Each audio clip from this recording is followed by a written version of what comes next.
Beberapa minggu ini Indonesia dan dunia dikejutkan oleh seorang sosok bocah yang berumur 11 tahun yang sedang viral yang bernama Ryan Arkantika. Dia berasal dari Riau, Bapak Ibu Saudara.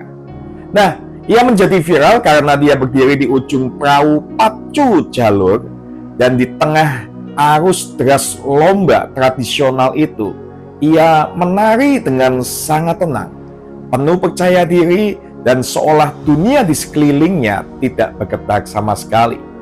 Gerakan tangannya yang lembut, tatapannya tak goyah Bapak Ibu Saudara. Ia seperti tidak dipengaruhi oleh goncangan perahu sama sekali. Hiruk pikuk suara penonton dan derasnya aliran sungai itu tetap membuatnya tenang. Nah, ketenangan ini justru yang membuat dunia itu memperhatikannya. Orang-orang menyebutnya dengan satu istilah, yaitu aura farming, atau sesuatu yang memancarkan karisma dan kekuatan bukan lewat sebuah teriakan, tapi lewat ketenangan yang kokoh, Bapak Ibu Saudara. Nah, kisah ini mengingatkan kita pada satu kisah yang jauh lebih hebat dari kisah anak ini, yaitu tentang kisah Tuhan Yesus sendiri. Ia menunjukkan kepada kita apa arti beriman di dalam badai, Bapak Ibu Saudara. Kita akan melihatnya di Markus 4 ayat 35 sampai 41. Di situ dikatakan di ayat 35, pada hari itu juga ketika hari sudah petang, Yesus berkata kepada mereka, "Marilah kita bertolak ke seberang."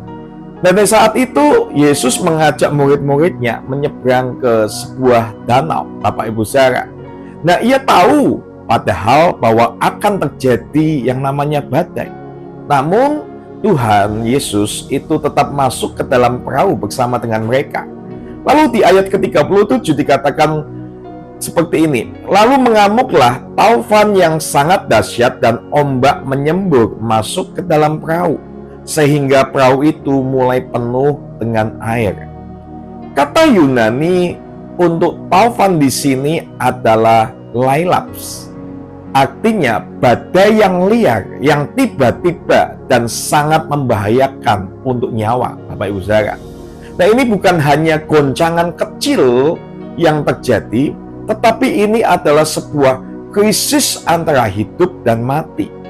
Dan di tengah semuanya itu, yang bisa kita ketahui ada sesuatu yang berbeda, Bapak Ibu Saudara, yaitu di ayat 38 dikatakan, pada waktu itu, waktu terjadi badai itu, Yesus sedang tidur di buritan di sebuah tilam.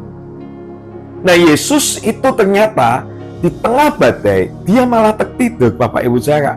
Di atas kapal yang mulai dipenuhi dengan air, dia tertidur pulas di sana.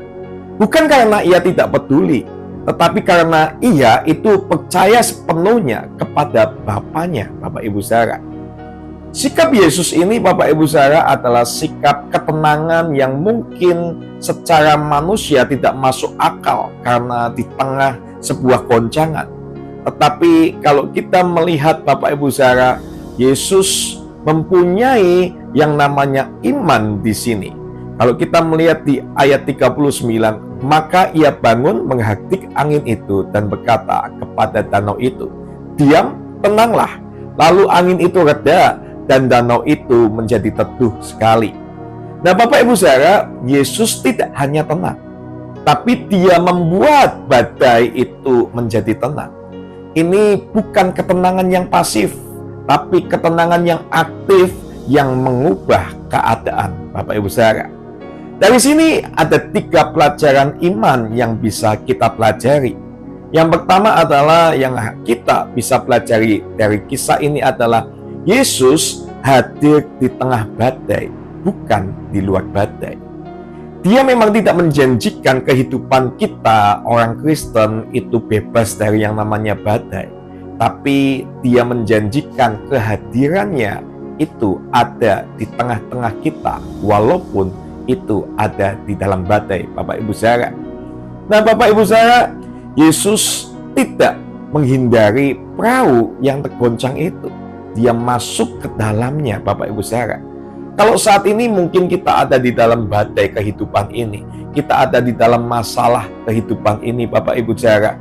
Jangan tanya mungkin, mengapa aku ada di sini Tuhan? Mengapa aku ada di tengah badai ini? Tapi tanyalah, Tuhan, apa yang kau inginkan untuk aku pelajari dari badai ini? Karena pasti percayalah bahwa Tuhan itu akan mengajarkan sesuatu waktu kita ada di tengah badai, Bapak Ibu Saudara. Karena percayalah bahwa Tuhan itu ada bersama kita di tengah badai, bukan di luar badai. Karena Yesus tidak akan pernah meninggalkan kita pada waktu kita ada di tengah-tengah badai, Bapak Ibu Saudara. Yang kedua, ketenangan yang sejati datang dari iman, bukan dari kondisi, Bapak Ibu Saudara.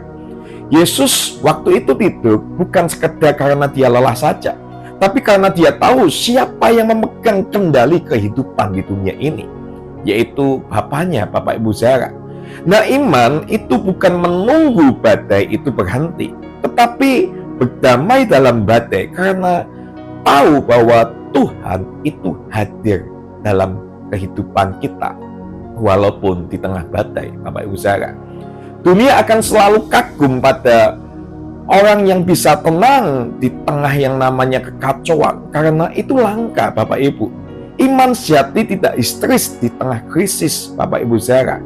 Percayalah bahwa di dalam yang namanya badai, iman itu harus muncul bukan oleh karena sebuah kondisi. Bapak Ibu, kalau kita tahu bahwa yang namanya Raja Wali pada waktu ada badai, dia malah memanfaatkan badai itu untuk terbang lebih tinggi lagi. Dan biarlah saat kita mengalami badai itu, iman kita itu semakin diperkuat dengan Tuhan, Bapak Ibu Saudara. Nah, yang ketiga, Yesus punya kuasa untuk menenangkan badai dan juga hati kita. Yesus bisa berkata kepada badai, "Diam, tenanglah," dan badai itu pun tunduk. Tapi seringkali sebelum ia menenangkan badai yang ada di luar itu, dia sebetulnya ingin menenangkan badai yang ada di dalam hati kita terlebih dahulu, Bapak Ibu Saudara. Kita mungkin ingin yang namanya sebuah keajaiban dengan kondisi kita yang ditenangkan. Tapi Tuhan itu seringkali mengerjakan keajaiban untuk batin kita, untuk hati kita lebih dulu, untuk ketenangan jiwa, damai sejahtera, dan iman yang teguh itu dulu yang Tuhan seringkali ingin lakukan, Bapak Ibu Saudara. Jadi seringkali Tuhan bekerja lewat dari dalam hati kita dulu untuk akhirnya badai yang ada di sekeliling kita itu pun akan reda, Bapak Ibu Saudara. Tuhan ingin menenangkan hati kita, menguatkan hati kita lebih dulu, supaya kondisi itu pun bisa kita handle, karena hati kita itu sudah tenang lebih dulu, Bapak Ibu Saudara. Nah, saat ini apakah kita seperti murid yang panik atau kita seperti Yesus yang tenang, Bapak Ibu Saudara? Apakah kita mencari Tuhan cuma untuk menenangkan masalah, atau kita menjadi pribadi yang tenang di dalam masalah dan semakin mengenal Tuhan kita pada waktu kita ada di dalam badai? Nah, dunia ini butuh orang-orang yang bisa berdiri teguh, Bapak Ibu Saudara, tapi tenang dan punya pondasi yang dalam bersama dengan Kristus, Bapak Ibu Saudara. Hari ini, Bapak Ibu Saudara, Tuhan mengundang kita untuk belajar berdiri dengan ketenangan yang bersumber dari iman kita kepada Kristus, bukan karena perahu kita kuat, tapi karena ada Tuhan di dalam perahu kita, Bapak Ibu Saudara. Maka dari ini kita mau semakin hari pada waktu kita mengalami badai, kita percaya bahwa Tuhan tidak meninggalkan kita sendirian, karena Tuhan ada bersama dengan kita. Terima kasih, Tuhan Yesus memberkati.